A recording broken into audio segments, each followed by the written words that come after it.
Hi friends అందరికీ ఈరోజు నేను ఎంతో టేస్టీగా ఉండే బూందీ మిక్చర్ చేస్తున్నాను. ఇంట్లో ఎలా ప్రిపేర్ చేసుకోవాలో మీరు కూడా చూడండి. దీనికి ముందుగా కొంచెం శనగపిండి, కొంచెం వరిపిండి ఉండాలి.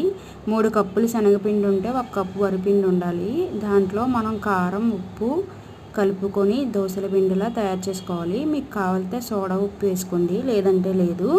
నేను చూపిస్తున్న విధంగా మీరు కూడా జల్లిట్లో వేసుకొని బూందీని బుడగలు వచ్చేలాగా బూందీలా చేసుకోవాలి. నూనె తక్కువ ఉంటే మీకు బుడగల్లా పొంగవు, మెత్తగా అయిపోతుంది.